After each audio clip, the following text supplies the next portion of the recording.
Hello and welcome to another episode of Two Guys and a Chainsaw. I'm Todd. And I'm Craig. Well, this week's movie I chose, and I can't really tell you why. I stumbled across it a little while ago, and I think I was entranced by the idea that this might be some 80s horror movie that we have overlooked. Quentin Tarantino has cited it as Australia's version of The Shining, and as extremely complimentary of it. In fact, apparently based a couple shots in one of its Kill Bill movies directly on some of the shots in this film. So we hadn't done an Australian movie, I think, in a while, if ever. I can't remember. But this is actually an Australian film directed and written by New Zealanders, but it was filmed in Australia. And it is 1982's Next of Kin. Hadn't seen it until now. How about you, Craig? Have you ever heard of this one? No. I couldn't even remember what we were doing when I was trying to get ready to watch it yesterday, and I pulled it up and I saw Next of Kin, and I was like, surely not that Patrick Swayze movie. My dad was a big fan of Patrick Swayze's, tough guy movies, like Roadhouse and Next of Kin, and I thought, surely it won't be that. And it's not. I kind of wish it was, to be honest. Oh, no. So you weren't a fan, huh? No. I texted you. You did. I just don't get it. And honestly, I was watching the movie and I was distracted. I've got a lot going on. But I kept thinking, I must be missing something. I'm clearly, I looked away at the wrong moment. I'm missing something. And I finished the movie feeling that way. And then I went and read the plot summary on Wikipedia, and I was like, no, I don't think I missed anything. I just don't get it. As far as the narrative is concerned, I get it. I think it's convoluted. I just didn't, I'm a big fan of Quentin Tarantino. I think he's a weird guy, but I think he makes really cool movies. Yeah. So I have a lot of respect for his opinions on film. And I get it. It's definitely got a grindhouse feel, and it's shot in such a way that I'm like, I see that. I see where Tarantino's, taking inspiration from that. I don't know. I couldn't get into it. Did you really feel this was grindhouse? Not grindhouse, just no. That's probably the wrong word. I probably throw that word around too, because it's not super violent. Maybe just more 70s, the way that it's shot. Yeah. I think maybe it's more the cinematography than any kind of particular genre, but it reminded me of other movies that we've done that have tried to emulate that, like House of the Devil. Or it reminded me of, because it's kind of, or at least at points you think it is kind of a haunted house kind of movie. It kind of reminded me of Burnt Offerings. It just had that very 70s feel to it, which I think Tarantino tries to emulate. Right, he loves that. And it's cool, and I like that. So I get where he's taking inspiration there. As far as it, I read probably the same thing that you did, and he talked about its pacing and whatnot, and I found the pacing to be really slow. Sure, yeah. It's a slow burn. Maybe that was deliberate, and that's fine. Maybe I just wasn't in the mood for it, but it just didn't do a whole lot for me. I have a feeling you feel very differently. Yeah, I kind of do, but I did sit down. I have to admit, I sat down and watched it. I was already feeling tired, but I had to watch it for us to do this in the morning, and I'm a little jet lagged as well. So I sat down to watch it, and I watched the first hour, and I was very focused on the movie. I was by myself. I had it mostly full screen while I was typing notes in on the other side. And after about an hour in, realizing I had about a half an hour left to go, and the movie hadn't really picked up, right at that point. Right. I said, you know what, I'm falling asleep. I liked it. I really was enjoying it, but because of the pacing, I was like, I'm going to have to turn this off and finish it in the morning, which is exactly what I did. And I'm glad I did that, because I think I probably would have missed things or I might have fallen asleep, because it doesn't really kick in until the very end. But you know what? That actually reminds me of a lot of films that we really like. I was getting strong Giallo vibes from this. I think this movie definitely is pulling inspiration from Giallo. I think it's pulling inspiration from Kubrick. I do feel like there's a lot of The Shining inspiration in here. I thought that the cinematography And I think it was the cinematography and the style that really pulled me in at first, because I was like, this is a really, really well-made film. The color is gorgeous. The lighting is gorgeous. The camera angles and the way that it has a very dynamic camera that moves in very interesting ways. And I was pulled in by that alone. And I've sort of let that wash over me. And as it was going on, I said, this is almost Suspiria. Suspiria follows a similar pattern of, it's very stylish. We're really in this woman's head for the majority of the film. It's very Gothic in scope. And in a sense, it's very much like Suspiria, where it's about a woman who comes to an old house and creepy things are maybe happening, but there's not a lot of evidence that anything terribly sinister is going on. But there's just, you can tell she's unsettled, and you're not exactly sure why and where this is all going until the very end, where it kicks into high gear and it turns out, yep, there was a mystery and there was a murder thing happening, and now she's in trouble. And then it gets really intense for the last 10 or 15 minutes or so. And I didn't mind that at all, actually, because I was really pulled in to the movie before that, just by the setting and the pacing, and just this feeling that there is probably something here going on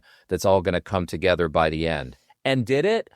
I think it more or less did. I've seen reviews online that said, one I had to pull out. I think this was just some user review on IMDb, but this person said, Next of Kin is a slower than slow developing thriller with only a few worthwhile moments, but sadly a whole lot of pointless filling and meaningless mystery building. I mean, I suppose that's kind of how I feel about it, frankly. It's a take, but you could take that same review and tack it onto The Shining. I don't know. No, I think The Shining was far more visually stimulating, and there was just a lot more intrigue. Sure. There was a lot more going on, and it was far more suspenseful. I didn't really find this all that suspenseful. I think to compare it to Suspiria is being very generous, because I've seen Suspiria exactly once, probably 20 years ago, but I remember it being highly stylized, and I remember there's so much going on with, experimenting with color and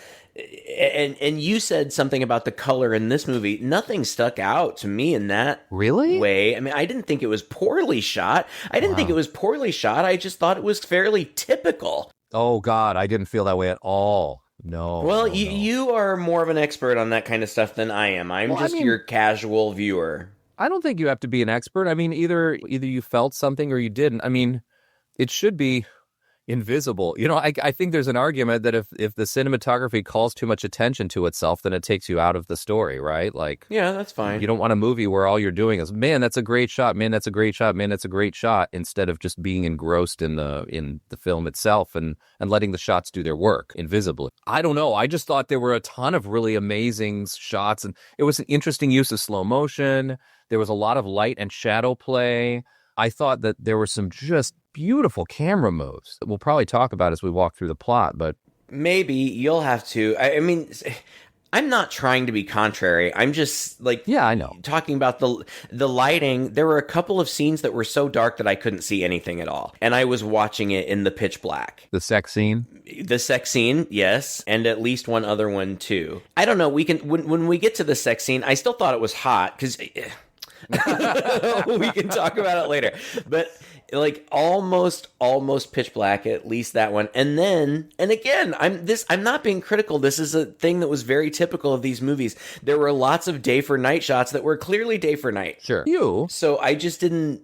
I just wasn't blown away by it, and I'm sitting here and I'm being critical. I don't think it's a bad movie at all. In fact, I think it's a good movie. It just didn't. It just didn't do much for me. I'm sitting here thinking of the comments that I'm going to get. Well, he's so stupid. He just didn't get it, and he didn't give it a chance. Like, I get it. You don't have to come at me. You don't have to come at me. You're probably right. It's probably a masterpiece, and I just don't get it. Well, but I don't get it. No, you're not the only one that feels that way. So I mean, don't self-censor here, bud. We're okay. I mean, I think this is definitely, and I will say it straight out, I think this is a movie that's definitely going to appeal to some people and it's going to not appeal to others. And I don't think it's quite as universal as The Shining, which just kind of everybody loves. Because you're right, there's a lot more intrigue inserted in there. And this one is a far slower burn.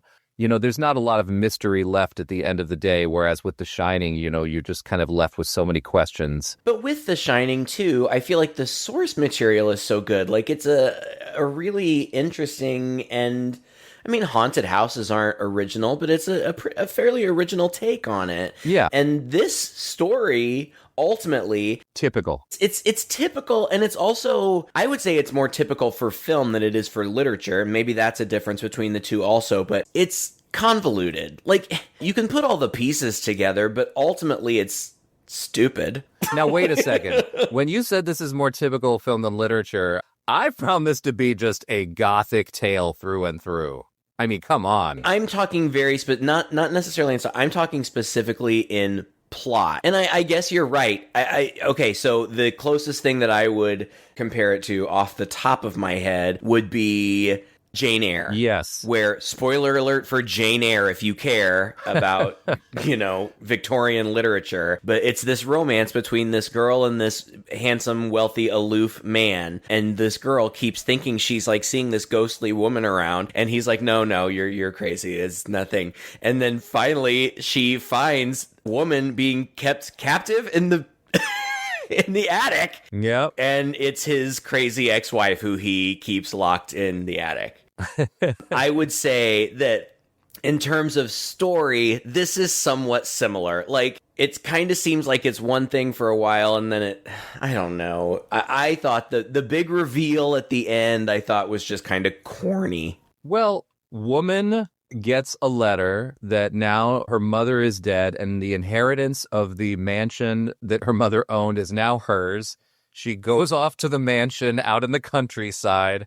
Lots of rain and storms and things like that. There's some residents. That location was gorgeous, by the way. It was. It was, this big ivy-covered tan brick mansion. It was so cool. It's funny this is an Australian movie because this is not what you think of Australia.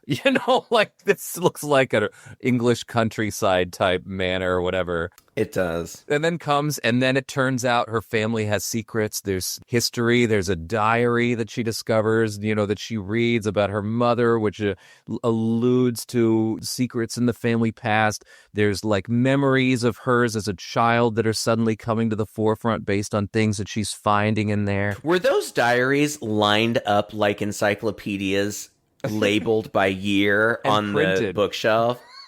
And that was I'd like to think you could probably buy a blank diary that is printed and embossed with your name and the year on it, that you could fill in. I suppose that's a thing. I just loved the idea of them being like encyclopedias, like she's pulling them down by year. And apparently this woman wrote in her diary from the time she was very, very young, because one of the first things that she reads is like, did she have a sister? She has a sister, right? Or something? Her mother or her? Her mother. Yes. Her mother she has an aunt. That's key to the whole story. Yeah.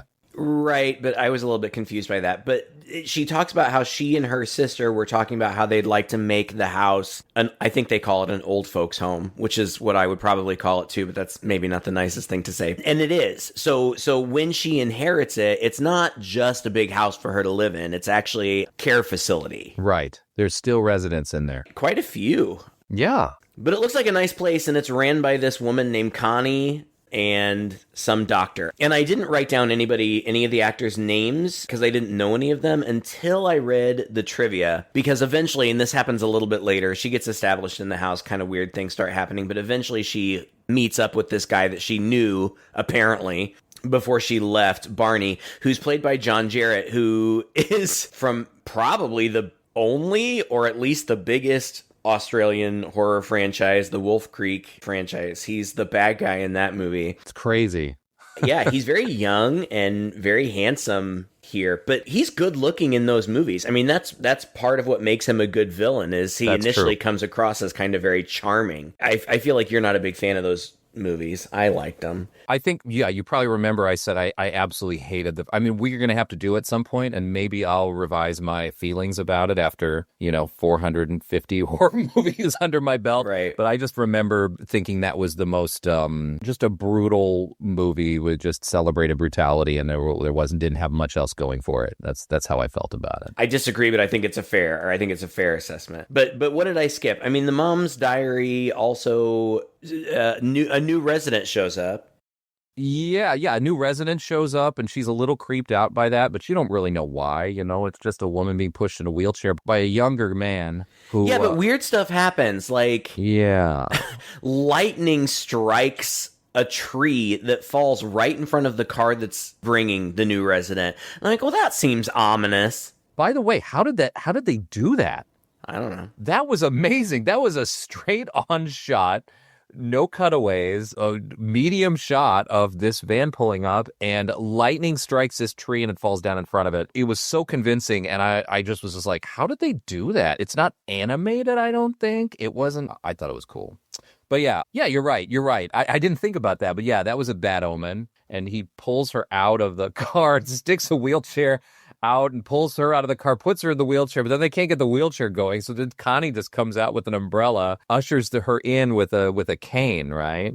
But the other ominous thing that immediately happens is they somehow get locked out of the house. Oh, yeah. Like the door slams and they get locked out and somebody has to come let them out from inside. Now, I don't know if they were going for this, but I mean, ultimately, you could make an argument that it would make sense. Like something is trying to keep them out. That's a good point. Although, this is kind of downplayed because we don't really see much of, we don't see any of this woman again. No. We see the guy again. She's just she's just an old woman in a wheelchair. Yeah. I thought her son seemed like a weirdo from the beginning. I'm like, who's this weirdo?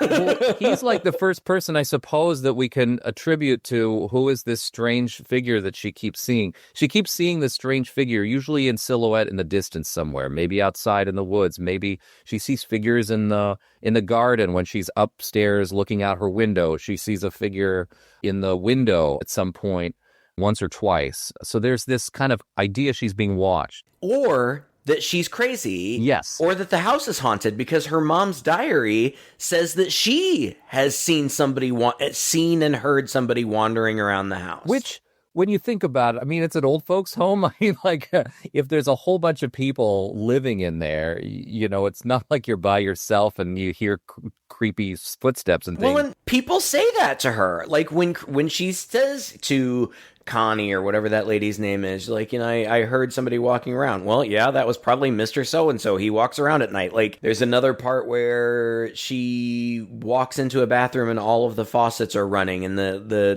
sink and the tub are overflowing and that's spooky or whatever. And Connie's like, well, I guess it must have been one of the residents. Like, yeah, it's all easily explained. Exactly. Which I liked. I mean, I thought that was good. It's subtle, but then you can just say, well, not a lot happens, right? I mean, you're either going to be kind of creeped out by it or be a little intrigued by what could be going on, or you just be like, all right, well, show me the interesting stuff. I think one of the more interesting things that happens is that at some point she gets in her car and drives away, and as she's going down the road, that guy is leaving with the van, that young guy who had dropped off the resident, and he pulls up beside her. And it's hard to tell if he's like trying to hit on her, if he's trying to drop her off the road, if he's just weird.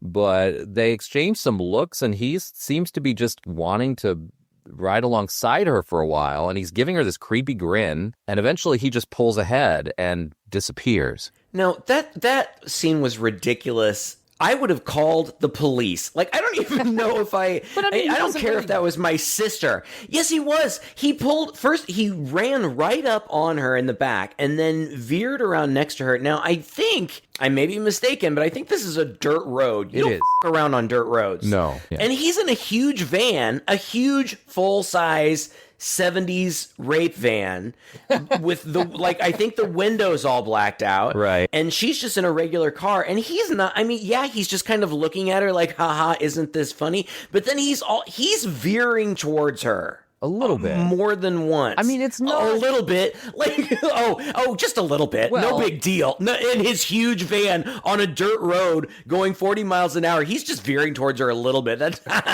funny. It's hard to tell. But then she acts like, I don't think she ever mentions it again. Exactly. Like, that was a weird thing that happened. Yeah.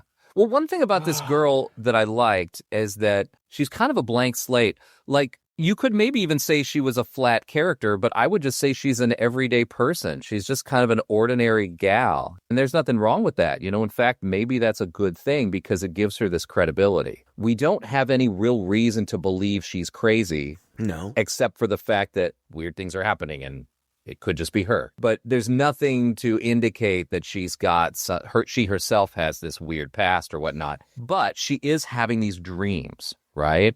Yeah. She's having these dreams and that are getting more intense of her as a child. And so you slowly start to realize that she's had experience in this house as a kid. I thought it was interesting that, she's going through the house. At one point, she goes up to the attic. She picks up a ball that's like a red volleyball, and then seems interested in it, but then tosses it aside. And I was kind of like, what's that about? And later in her dream, we realize, or maybe she remembers for the first time, which is, I think, what it is maybe that triggered something in her memory because as a girl, she played with that ball. Mm-hmm. There was some discussion that somebody in the mom's diary, it talked about who gave her that ball. It was some man. I don't remember who it was, and I don't know that it's necessarily important, but yeah, we're told about it, and then we see it eventually. So we see it a few times, I feel like, but eventually, and it's always just her in this hallway. Hallway in the house where she is now, and it's exactly the same now as it was then. But eventually she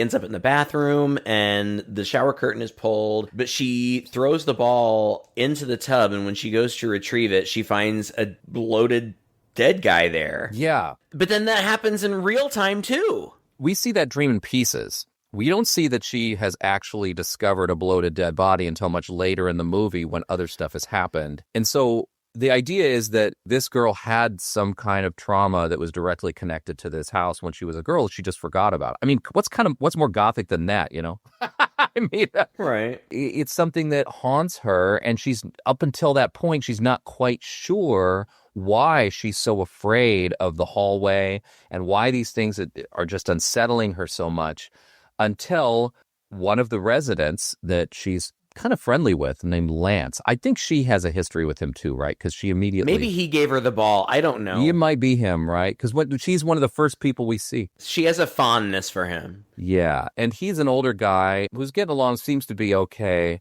but there's a scene later where he gets in the bathtub of... I guess this is a shared bathroom, on this hallway. It must be. I think so.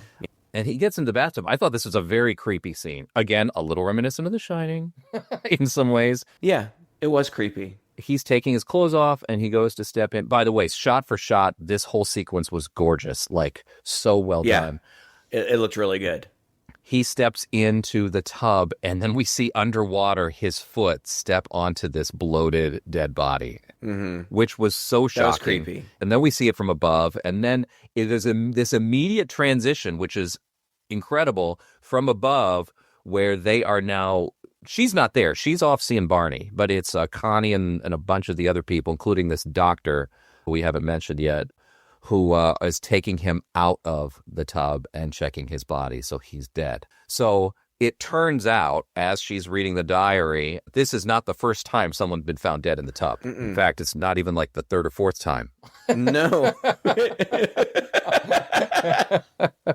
So indeed, I think that event happening pieced together with her reading her mother's account completes the memory for her. And then we see that she, in fact, had discovered someone in the tub. That's right. At first when she was a girl. So, that's intriguing, right? So it's starting to build towards something, but gosh, it takes a while to get there. But it is dropping, little bits and pieces in place so that I think when we do get to that moment, I felt satisfied. I thought, oh, okay, now we've We found out what the dreams are about. Now I understand the connection between this ball and why she's freaked out. I guess I would be too if I had repressed memories of finding a dead body while I was playing around in this house when I was a girl. I suppose. I mean, that's mostly the exciting stuff that happens in the beginning. I mean, more spooky stuff keeps happening, but then there's a little interlude where she meets her man, I guess. Barney. Yeah.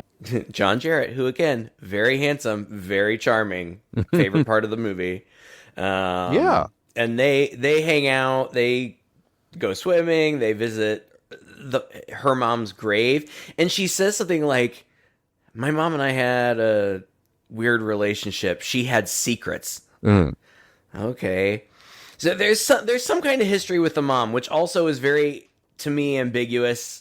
I don't know. Yeah, you do kind of wonder, well, what happened? When did you just grow up and then move? Yeah, or... like, why did she leave? Yeah. Right, like, they make a big deal out of the fact that she left. I mean, people remember her. You know, she's got this guy that she clearly has history with. Other people remember her from when she was young. But at some point, she left and never came back. And I think that they say, like, she never even, like, called or, like, she completely separated herself from it. Why? Like... Good question. I don't think that's ever explained. True. And that's fine, because it's not really all that important. Whatever, she's back now. But again, they're hanging out, and they're just, like, traipsing through the woods, and she thinks she sees somebody watching them, and we do too. Mm-hmm. Are we seeing from her perspective? Is this an objective perspective? We don't know. But when she points it out to Barney, he doesn't see anything, and he goes and checks, and there's nobody there. Yeah. So again, there's all these... I'm going to go ahead and call them Mr. X, because I feel like we've already alluded to the fact that there is something going on. Right. But up until this point, we don't know. She could just be crazy. Yeah. And we're probably about halfway through the movie at this point when everyone leaves on a scenic tour somewhere. Basically, everybody, it's a convenient way to get everyone out, mostly everyone out of the house. They're all getting on the bus except for Lance. This is weird. This is when things started to get really strange, right? I feel like, are you jumping ahead? Because I don't feel like they all leave yet, but I thought you were just talking about how, like, Barney goes off to a party with another girl. Oh, yeah, Carol, that's true. There's the whole Carol thing, which I don't get. And then there's, like, Linda overhears Connie, the woman who is kind of the head nurse or something, I guess, and the doctor, who we haven't talked about much. I mean, he's very friendly with her, with Linda, and nice. He doesn't seem threatening or to have any agenda, but she overhears those two talking about some... Should we tell her? Shouldn't we tell Linda at least? What for? It's just a coincidence. If you're sure. I was here then, you weren't. Trust me. So ultimately, I don't really know what they were talking about. I do. Okay, well, then maybe you can reveal it at the appropriate time. Yeah. But it just seems very suspicious to her. And then she starts looking through records, like through a ledger, and she keeps seeing this name of, like, Dr. R.B. with, like, Rita in parentheses. And I didn't know, like, did she already know who that person was? Yeah. She did, but we have no idea. That's maddening, because it takes a while for her to bring it up. I guess if we were really paying attention, she does refer to her Aunt Rita once or twice. I mean, early when she finds the diary, one of the first things she sees is a photo of her mom and her mom's sister together as girls, and some one or two lines that her mom references her sister, but that's about it. You're right. She sees that in there, and so we put a pin in that until later, and this morning everyone goes on this tour bus, and Linda can't find Lance. You are so excited to get to that tour, and I'm not exactly sure why, but there was a whole series then of spooky things that happened that ultimately nothing came of. Like, there's cat scares, and she hears, like, she's on the phone with Barney, and then he gets cut off, and she hears heavy breathing on the other line. Yeah, and the water in her bathroom. I mean, right, she has the water in the bathroom. She has another dream where she sees, like, the naked guy outside her window, but, like, it's water and he's swimming. Oh, and then, that was cool. And then somebody actually does sneak into her room, and you don't know who it is, but it just turns out it's Barney, and that's when they have that sweaty sex scene. Yeah. Okay, can I talk about the tour now? Well, I wanted to mention the sex scene because it was so dark, and I was all you could see. And to be, again, I'll admit, I found it kind of sexy. All you could see was the glisten of their skin. Yeah. And the fine glisten of the fur of his back. So it was just kind of like silvery silhouettes that you could see. But I was disappointed because it looked really sexy and I wanted to see more of it. But your mind filled in the blanks a little bit, I'm sure. yeah, okay, all right. So no, I did too. I wanted to see more of her. And it's funny, she takes her shirt off a couple times and takes some showers in here, but they're very modest about the nudity. I mean, there's just like a little side boob once or twice, and that's it. Yeah. She takes off her clothes a couple of times, once to get dressed and once to get in and out of the shower, but I don't think you ever see her from the front. No. I think she's always shot from the back. It's very tasteful, that kind of, I would say, kind of elevates in a way not that the tasteful movies can't have nudity in them, absolutely not, but, right. just kind of like separates it from Grindhouse Fair, for example. Fair, yeah.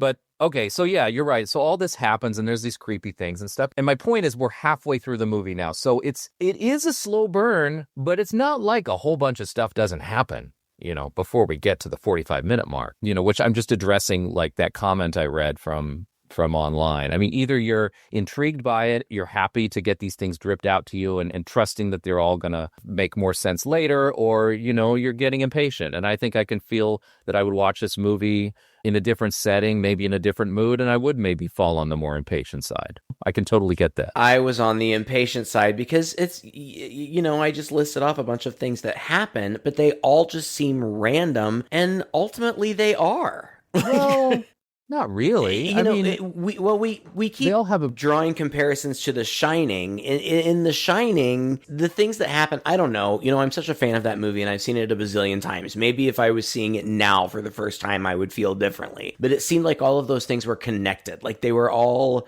building towards something. Or they are in this movie too, but I just think The Shining is more focused because it's just 3 people. Yeah, that's fair. It's 3 people in an empty house. It doesn't bring in their family history real. I mean, it's the alcoholism, whatnot.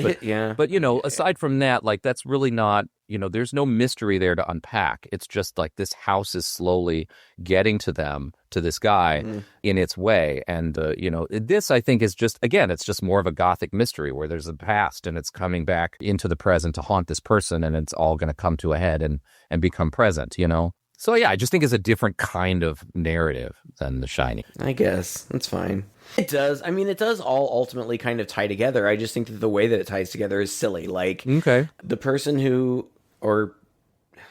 persons, whatever, who are responsible for all these weird things just happen to be like bathroom obsessed. Generationally. Right.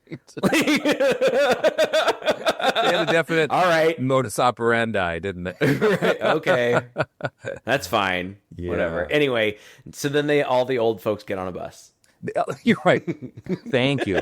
Finally, Jesus. All the old folks get on a bus. But this is the whole reason I just wanted to jump here is because this is where everything I think starts to pick up and get even more strange. And there's some things here that I'm not even sure I understand. Linda can't find Lance. Since he discovered the body, I think he's had a bit of a stroke. And so it doesn't seem like he's going to go on the trip. But he is in the fountain and he fishes a red hat out of the fountain, which must be very important because there's slow-mo. There's a nice bit of slow-mo use in this movie that I really like. But he fishes this red hat out of the fountain, and she sees it, and she's disturbed by it. I was thinking, don't look now, right away. Yeah, absolutely. And I was again later, too. I have to think that this movie is just deliberately putting some nods towards that. I don't know. I still know what the deal was with that red hat. I don't know why there's a red hat. I do. Was that supposed to be Connie's? Carol's. Carol's. It was Carol's.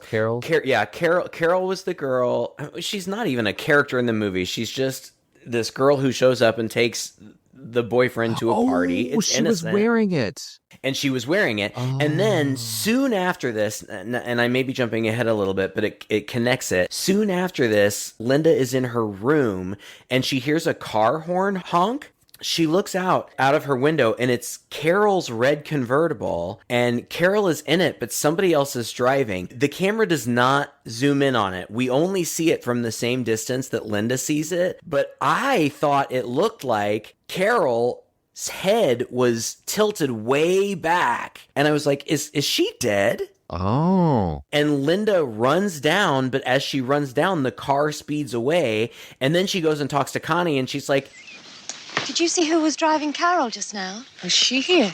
Of course she was here. A beret was in the pond this morning. Oh? There was someone in the house last night. Someone turned off the lights. And all the taps in my room were left running. Why would she do that? She? Who said Carol was here? It's probably one of the old folk. Carol was dead in that car. Oh, yeah. I'm almost 100% sure. And then later, when she's running around in the last part of the movie, she stumbles upon Carol's dead body in the fountain. Yeah. With her throat cut. That was real poetic. I don't know why the killer decided to bring Carol's body back here and throw it in the fountain at that particular moment. I don't either. I first thought that was Connie actually cut by the throat because that was the only thing that made sense to me at the moment. But yeah, you're right. It's definitely Carol. Okay. So there's a little premonition too. Yeah, it's a little bit like, don't look now in that way as well, I guess. Yeah. Okay. So, but while she's out there talking with Connie in the laundry, which again, some very inspired shots here as well. You know, it's very evocative of trying to work your way through a maze, the way that they're talking to each other. But there are these multiple lines of sheets hung up between them, and they're kind of walking in and amongst them, but never really in the same line. They're always separated. There's this one point where it's just made perfectly clear that there's a wall between them, which alludes to the psychological wall between. I just thought that was such a great bit. And Connie is like shady. Totally shady. Yeah. I mean, you could say maybe she's not, but she feels really shady here. And she asks Connie about Aunt Rita. She says, why didn't anyone tell me Aunt Rita was dead? Because she had just come from Lance's room. And she asked Lance about Aunt Rita. Do you remember Aunt Rita when she died? And Lance says, not dead. Not dead. So now she's confused. Is Aunt Rita not dead after all? And she asks Connie, why did anyone tell me? And she's like, well, isn't she? And she's okay. So then she goes to visit the doctor about Aunt Rita. And the doctor, too, feels very shady about this. But ultimately, his explanation is just like, Lance is just an old man and he's confused and he's living in the past sometimes. But no, your mother couldn't cope. Because your aunt was a very, very sick woman, and Aunt Rita had to be sent away to a home, and that's where she died. She couldn't handle her illness anymore. Right. And she's like, but I saw that even up till recently, in the ledger, payments have been being made to her in your name. And that's what, was in the ledger. That's where we finally figure out the significance of that. And the doctor is just like, I don't know. Now it's starting to coalesce around this mystery of Aunt Rita. Maybe Aunt Rita's not dead after all, and what does that mean? Is that the figure she thinks she's seeing and all this stuff? And immediately she pulls up to the house a little bit later and through her window, blurred by a sprinkler. It's funny, she stops in the driveway right where a sprinkler is going over her windshield. And as it kind of swipes away, in between the swipes, she looks and she thinks she sees up in the corner of a window on like the second or third floor, I think in her room, a figure who was wearing a red coat. Again, so much like, don't look now. And she runs up into the house and looks for it. I'm like, okay, we're an hour in. Finally, we're getting somewhere. She goes in the room, looks inside, can't find anyone. Only Connie is there. And she's like, oh, it's only, us and Lance. Connie seems super shady. Linda finally finds the red coat sitting there in the room, and it's on top of an open page in the diary. And what a cool transition this is. Like, she picks up this diary and she's reading it. And this is referring to the events of like 20 years ago. And there's this cool bit where she's reading the diary and the camera pans through the wall to the other room where Connie is standing there kind of pacing and looking out the window as well as she's reading it. And this is where the diary is explaining the strange noises in the house. Lights going on and off, doors opening and closing. Her mom's people dying in the bathroom. Yeah, something is evil. And so then this is where we get that flashback to Linda as a child where we realize that she has, in fact, discovered a body dead when she was there. 3 found dead in the bathroom in the past, I think. And so now Linda's on a mission, right? She's got to figure out, is this happening again? Why is it now happening again? What's going on? So she runs into what I thought was the doctor's office. Maybe it was. Maybe it's Connie's office. I don't know. And while the doctor and Connie are occupied, in fact, she grabs like some records off the top. This is so typical, right? Going through old records and listing the different causes of death. She overhears the doctor telling Connie, perhaps she found out I was lying. Yeah, it seems very conspiratorial, like Yeah. they're conspiring against her somehow. Well, it very much is, really, in a way. Kind of, but I don't even understand why.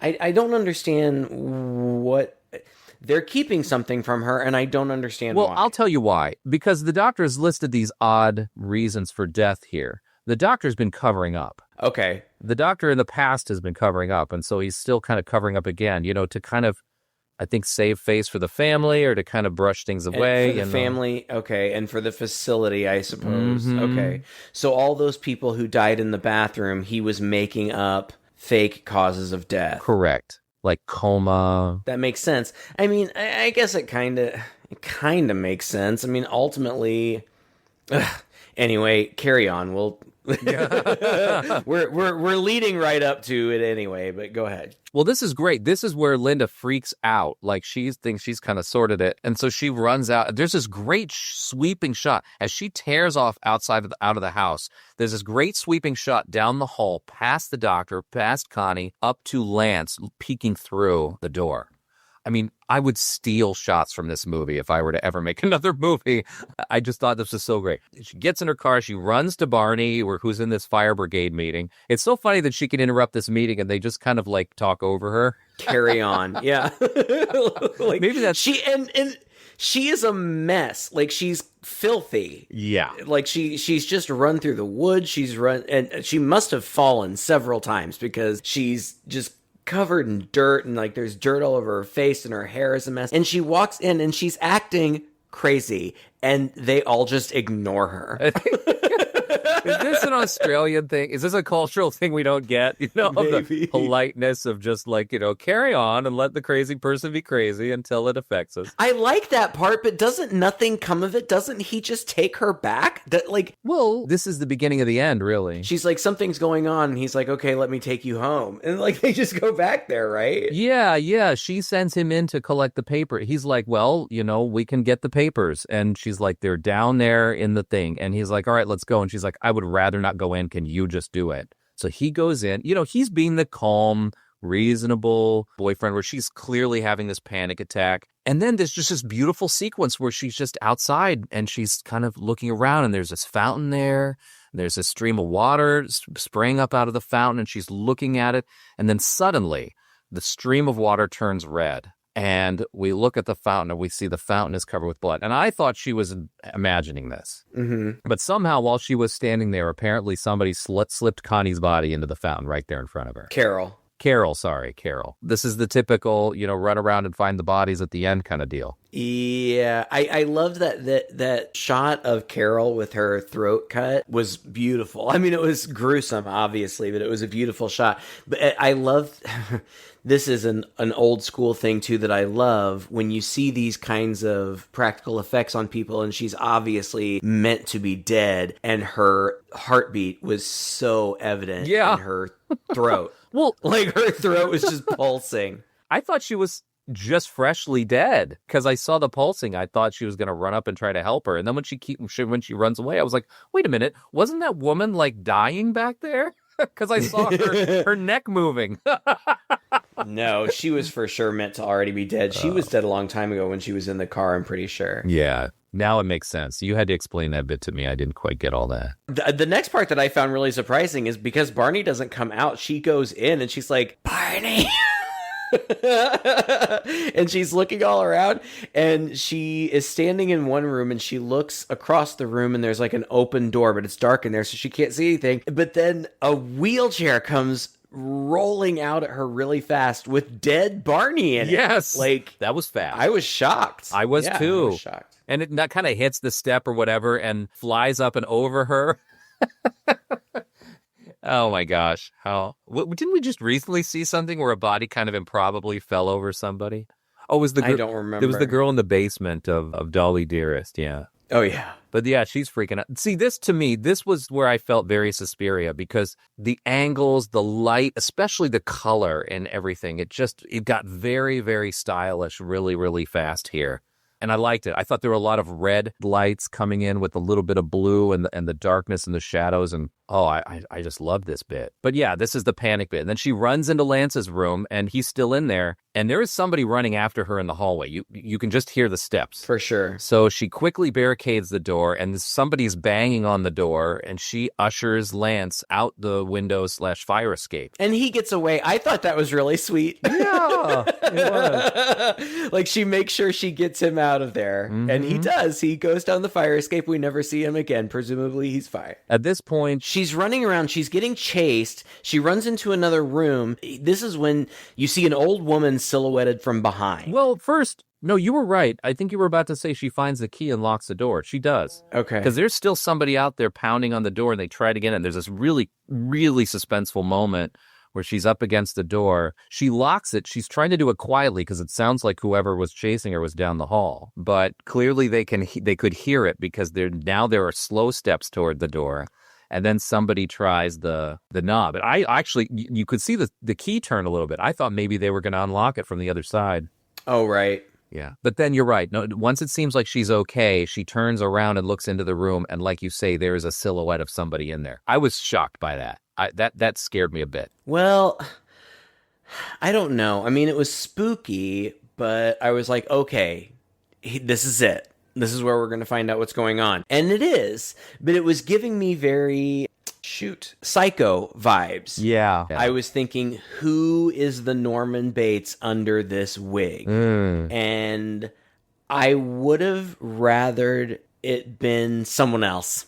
You know, like, I would have rather it have been more of a surprise, more of a shock. I would have rather it have been the doctor or Connie or, I don't know. It just ends up being Aunt Rita, who was in disguise as that old woman who we saw brought in at the very beginning of the movie and never saw again since then. Now, we've read all about this history, and the doctor said she was crazy, and, you know, we had to send her away. And if you, as you just did for me a couple minutes ago, if you put all the pieces together, apparently it was Aunt Rita that was killing everybody, and they were covering up for her, but to save face and to eliminate the problem, they sent her away. But she's pissed because she feels like this is her place too. And so now she's come back with her son? Oh, yeah. I wasn't sure who this guy was. Maybe. Or was this just some other loon that she, like, hooked up with at the loony bin? That was the most frustrating part about this whole thing is we still don't know who this freaking guy is. Was he killing for her? You know, I think so. In the past, though? Or just... No, probably not. I don't know. Yeah, I'm just making this up in my head now. I just kind of went along with it, like, oh, she has a son. But I mean, the son was never mentioned by the doctor or by the diary, and like in the IMDb, it gives him a name and says it is her son. Okay, well, that's fine. Kelvin. I would prefer to think that they put her away in a loony bin, and she recruited some other loony to break her out and bring her here. But but whatever, who cares? They're there and they're pissed and they're trying to kill everybody. Well, he's a loon because, you know, he's got a hammer and he ends up getting in the door and he comes in and he's more tormenting her than anything at first. Like, she's backed up against the foot of the bed and he's like crouched in front of her like Yeah. And he's got like a mallet and he's kind of like menacing her with it. Oh, that's so dumb. But yeah, he's just crazy. Yeah. She overpowers him, ends up running into the bathroom, and comes into the doctor. I think both Doctor and Connie at this point are dead in the tub, right? Oh, I only noticed the doctor, but you're probably right. Yeah. But it's gross. It's like a display, like a display of bodies. It's disgusting. It looks fantastic. It does. I couldn't help but think Black Christmas. There's just so many things. Maybe we just see so many movies that there's hardly anything original anymore. But this woman is looking through, you can see her eye looking through the keyhole. I actually really liked this part. So Linda is standing on one side of the door, holding it, propping it shut with her body. And there's that gross display of bodies on the other side of the room, like in the bathtub. And you hear crazy Rita say, "I can see you." And Linda looks across the room and sees the bathroom mirror. And I think through the bathroom mirror, she can see Rita's eye in the keyhole. So she real quick covers the keyhole with her hand and scoots over to where she can reach a hair pick Mm-hmm. It's like a comb with a pick on the other end. So cool. And she scoots back over and she just takes it and just stabs it directly into the keyhole. She has great aim. Excellent aim. That's a real Fulci move there. Yes. That was my favorite part. I loved it. And she pulled it out. It was all bloody. And then she opens the door and Rita like falls to the ground and is like clutching her eyes or whatever. At this point, I kind of felt like maybe she's going to be fine. The big mistake she made was like she disabled the guy in the bedroom. She like whacked him on the back of the head with a chair or something, which seemed to knock him out, but you don't really know. Man, if she had just finished the job. She barely hit him with like a little footstool. Like that was not a good. It was dumb. That was not good. But there is this awesome, again, another awesome shot. This shot of her running away, it all gets slow-mo again. And there's this sound of her running away from her. And there's this overhead shot down the hall. And she's running down the hall. And almost everything except for the hall of the carpet just seems to fade into black. And her running down it, like she's just going down this tunnel. She goes down the spiral staircase and she runs out of the house. She gets in her pickup and speeds away. And I'm like, well, she's fine now, right? More or less. But she doesn't think so. She comes to that diner that she arrived at the very beginning of the movie. Everything that we didn't talk about at all. We didn't do the movie. The movie actually starts at the end. You see her all beat up at this cafe and like driving away from a cafe. That's right. And then it flashes back and you see her like going to this cafe and she's very friendly with everybody there. Blah blah blah. So anyway, she's going back there now. This little kid, Nico, lets her in because the Harry, his dad, who owns the diner, is not there at the moment. She's locked the door and she goes over to the pinball machine and whacks it open like we saw earlier. And then she just sits there and they're just waiting for Harry. But she's like, get his gun. Harry's out rabbit hunting, apparently. She's like, get his gun. And I thought this was so cute. Like she's sitting at this table, just staring off into space. And Nico is there dressed in military gear. He's got a helmet on, he's got like an army shirt on, and he's got the rifle sitting there. Like he's ready for it. But she's just staring off into space. She's just broken. Building a giant pyramid of sugar cubes. Now, the scene was interesting, but it was so weird as far as pacing is concerned because all of this huge fighting and stuff at the house, and then she flees, and is she going to get away? And she gets away. And then she gets to the cafe, and they just sit there and wait. Yeah. And the movie even tells you, like, they don't make us sit there with them for a half an hour, but they tell us by showing that he has changed his clothes, and they've barricaded the door, and she has built an enormous pyramid of sugar cubes. Like, they have been there a while. So the movie tells us that they've been there a while, and then just out of nowhere, that black rape van bursts through the wall. Yeah. Nico tries to shoot the guy, but he's clearly never shot a gun before because he doesn't come anywhere close. But he does shoot the gas tank. Yeah. Classic. With a rifle, but somehow the gas tank gets hit with buckshot because it starts shooting out in a bunch of different directions. She stands up, grabs the rifle, walks right up to that thing, and blows that guy's head clean out. That's right. That was cool. I don't understand why she didn't just keep driving down the road, honestly. Yeah. I think she could have even gassed up there. Well, it is Australia. Yeah, that's true. Drive for days. That's true. You're probably right. I mean, there was probably a good reason why she was sitting there and waiting, I suppose. But I like that she just stands up and blows that guy's head off, and we are done. That was a great shot, too. It was really fast, but his head just explodes. Yeah. It looks so good. really good. So then, like, she just kind of stumbles out, and even the kid's like, we got to get going. I mean, she's still kind of not right in the head, but he ends up pulling her out into the truck. And like you said, this is the beginning. This is what we saw in the beginning of her coming. And that was satisfying. I love a good bookend.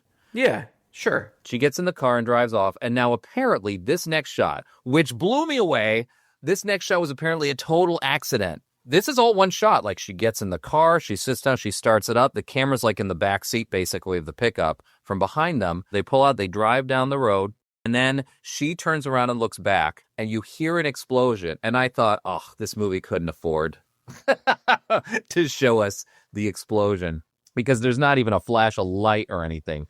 But the camera pans sideways in just enough time to catch a flash of light come off of the sign that they pass. They pass by this white sign, and it continues to pan around, and you see that the building is in the process of exploding. And I was like, oh my God, that was an amazing shot that they caught that light just in that moment. And it turns out that was just a happy accident. The camera was supposed to turn around and then we were supposed to see it explode at that moment, but the special effects guy shot it off too early. But it's way more effective that way. The tension of just like hearing the explosion, turning around, suddenly seeing the flash, and then continuing around and you see it blowing up behind him. I was so impressed by that. Yeah, it looked good. Yeah. And I love the closing music. It's immediate credits. It's closing music. All the music through this whole thing was done by Klaus Schulze, who is a German guy. He was part of Tangerine Dream, which makes sense. It's very evocative of that. It's a synth score, but it's a really nice synth score.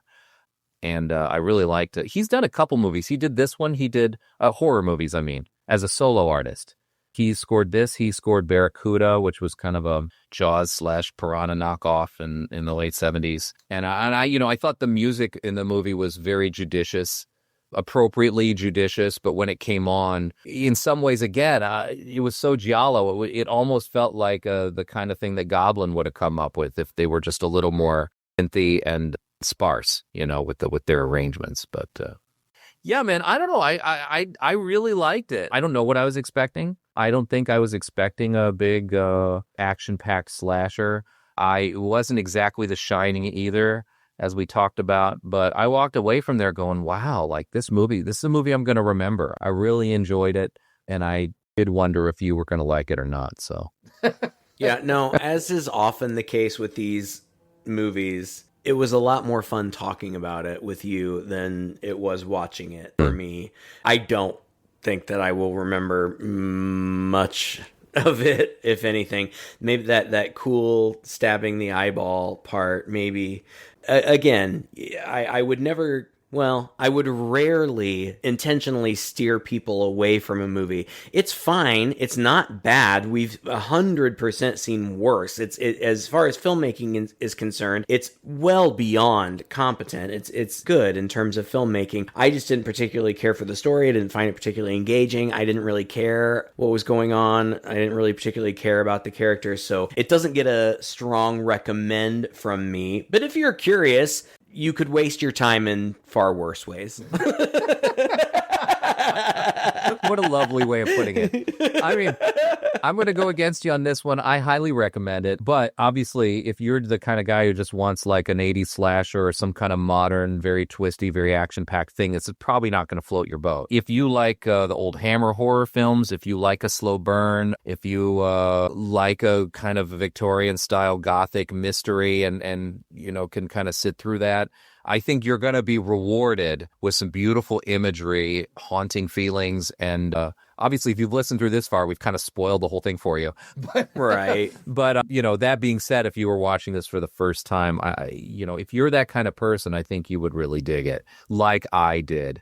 And I think certainly as far as filmmaking goes, man, when you consider this time period and what was going on, in the world of horror around this time with a lot of cash grab movies. In fact, a lot of Australian cinema around this time was quite extreme and ridiculous. This is a bit of a diamond in the rough, I think. For that reason alone, I'm sure is a reason why Quentin Tarantino honed in on it so much and maybe gave it a little more prominence than it would have had otherwise if it hadn't had him mentioning it a few times. Yeah, I just feel like if people go in thinking, oh, it's Quentin Tarantino loved it, I feel like you may be kind of disappointed. Oh, your expectations might be a little different. Yeah, I mean, and maybe that was the problem for me. Maybe my expectations were too high. So temper your expectations. Fair enough. Well, thank you guys so much. We'd love to hear what you think of this movie, if you've even seen it. It is definitely playing on streaming services now. I think you can watch it on Tubi. So check it out, Next of Kin, and let us know what you thought. You can leave us a message at chainsawhorror.com. You can find us anywhere. Just Google Two Guys in a Chainsaw Podcast. Leave us a message on social media. You can speak to us directly by clicking Speak to Us on our website and just record a quick 90-second clip that we will play on air and respond to if you choose to go that way. You can also get some private audience with us back on the Patreon page, patreon.com/chainsawhorror. For just $5 a month, we have lively conversations going on there. We have a book club back there where we read horror and horror-adjacent books, our minisodes and short reviews and all kinds of stuff we put back there. Patreon.com/Chainsaw Podcast. We love your support. Until next time, I'm Todd. And I'm Craig. With Two Guys and a Chainsaw.